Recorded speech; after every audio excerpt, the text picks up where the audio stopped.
I really thought that the Mark 19 was the most Marine Corps thing to ever be invented, but I was wrong because it's absolutely this.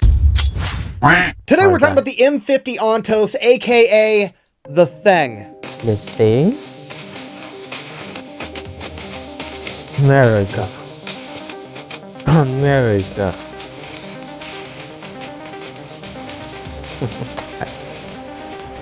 This guy. Okay, real quick, this video is brought to you by Zydax Custom Gaming PCs. They're built right here in America with American tech support. They have a lifetime warranty and they will do all kinds of crazy custom stuff if that's what you want. Here's a video of mine. Great, moving on. Okay, here's the deal. Once upon a time in the 1950s, the United... So guys, before he starts the video, thank you for stopping by to watch this video, and I implore that when you do enjoy the video, please just help out. Give a like, leave a comment, and subscribe. Okay, we are reacting on this video by the Fat Electrician. I do not really know the video. I am just addicted to his videos, and this one, to me, the way it started seemed like it's going to be super cool. And he says the thing. I don't know. So we are reacting to the thing. Okay, not too much talking. Let's head out there and see what these Americans have been doing in the past while we sleep over here in my country.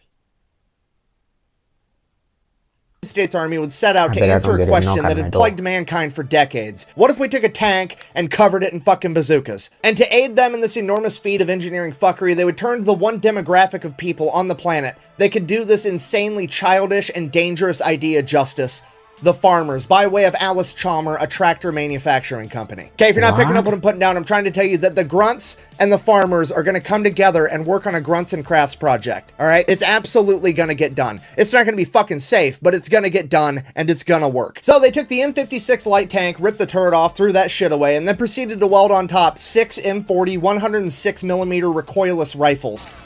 What?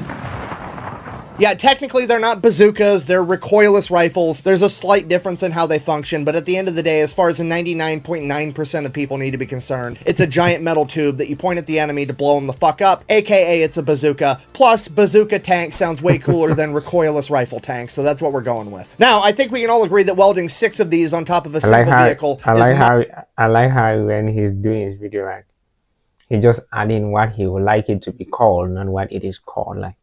And he always clarified that. Americans. By the way, I do like the support that I'm getting from you guys, and I do really love your country. That's why it's making me, these videos are addicting, because I like to know more about your country, because from a distance I do have a very good reputation of your country in my head, and I just like to know more. I just want to learn more. Wildly ridiculous in the best way possible. However, it only gets worse from here. Because why don't you go ahead and ask me how they aim this monstrosity? I mean, look at it. It's got 6 different barrels. None of them are anywhere near each other. Clearly, it's going to be a nightmare, if not impossible, to aim this thing accurately, right? Wrong. The farmers and the grunts got together and said, we'll just use a spotting rifle. They then proceeded to mount a 50 caliber rifle on top of every single bazooka barrel, and then they would just fire 50 caliber tracer rounds until they started hitting their desired target. Then they would fire the bazooka. They're literally aiming a giant gun with a slightly smaller giant gun. I don't even know how to begin to write a punchline for that, so I'm just going to go ahead and... I mean, could you imagine? I like the sound of the anthem. It's very pronounced. You cannot hear it and not know that that's American sound. Dun, dun, dun, dun, dun, dun, dun. How confusing this would be to the enemy? Imagine you're some anonymous bad guy held up in a house or in a building somewhere, and this fucking monstrosity pulls around the corner as your butthole puckers, and you realize that this is probably going to be the longest, shortest day of your life, and your new pronouns are about to be here and over there. And then this thing aims at you, fires, and it blows a nice little hole in the wall next to you as you're like, I mean, it's not good, but it's not nearly as bad as I thought it was going to be. So the farmers finished up the prototypes and took it out to Aberdeen Proving Ground with the Army and the Marine Corps, at which point they promptly said, fire all 6 at once, we want to see what'll happen. And the sheer amount of backblast from that knocked bricks out of the wall of the bomb shelter they were in and shattered all the windows of the vehicles they used to get out there. And it is at that point that I don't know if this if he's exaggerating it, but I know he's not exaggerating, right? And it's too much for someone to comprehend. What the heck? Imagine those 5, 6 guns going off at once. Most American thing impossible. But the Army said they were no longer interested in having this vehicle due to the sheer amount of backblast, and they really did not like the fact that somebody had to get outside of the vehicle to individually reload each recoilless rifle after they had been fired. The Marine Corps, on the other hand, said, I'll take 300.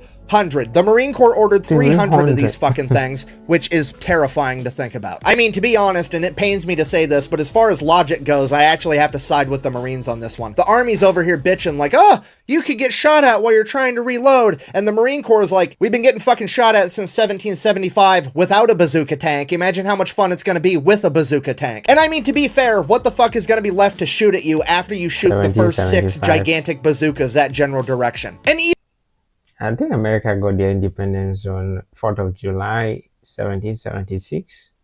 And your first president was George Washington.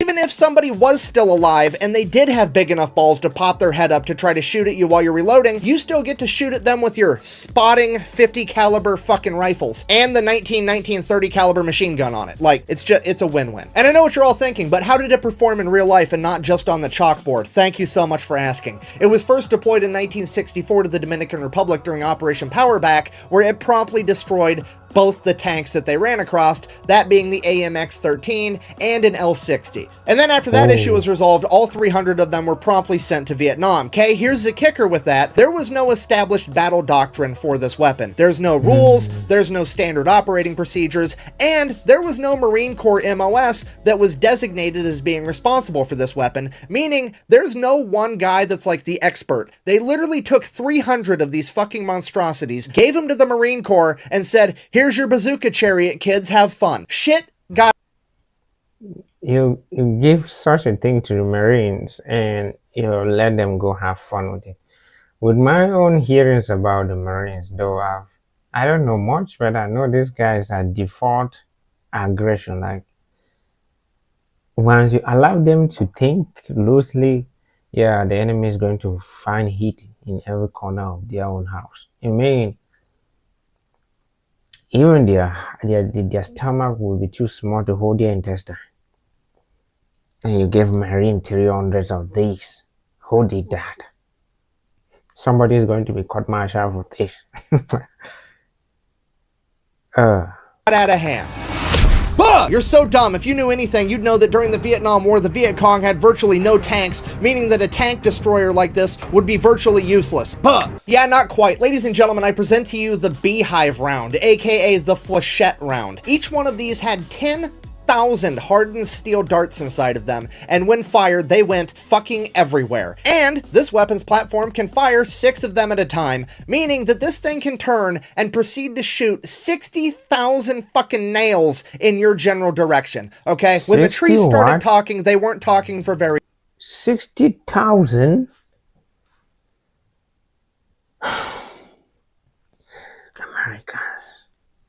Americans. long. The Ontos was so dominant on the battlefield that the enemy began actively avoiding it, meaning that the Marine Corps loved it because when this thing was anywhere near them, they were very seldom, if ever, ambushed. And not only was the Ontos effective in jungle warfare, but urban warfare as well. During the Tet Offensive at the Battle of Hue, which is one of the only examples of heavy urban combat to happen during the Vietnam War, the Ontos would prove absolutely dominant. Not only was it highly effective against fortified enemy positions, but it was extremely effective at convincing enemies to evacuate buildings. You see, at this point in time, the enemy was already intimately acquainted with the Ontos and knew how it operated. So all the Marines had to do to get an entire building to clear out was shoot the 50 caliber spotting rifle through the window a couple times, and all of the enemies would, and I quote, scurry out of the building like rats when you turn the lights on, because they knew what was going to come next after that 50 caliber round. Unfortunately, the original 300 M50 Ontoses would be the only ones ever created, and after the Vietnam War, the remaining ones would all be turned over to the US Army, where they would be decommissioned, stripped down, and sold off to construction companies as tracked vehicles. Luckily, however, some of them did make their way into museums where their legacy is still preserved today. In conclusion, in the 1950s, a bunch of farmers and the United States Marine Corps came together to work on a grunts and crafts project, and what they created was so childish, so ridiculous, and so devastatingly effective that it could only be characterized as the thing. Thank you for watching. Best way to support the channel is go buy some merch. FatElectrician.com. Quack bang out. I wonder if I could fit a bazooka tank in here.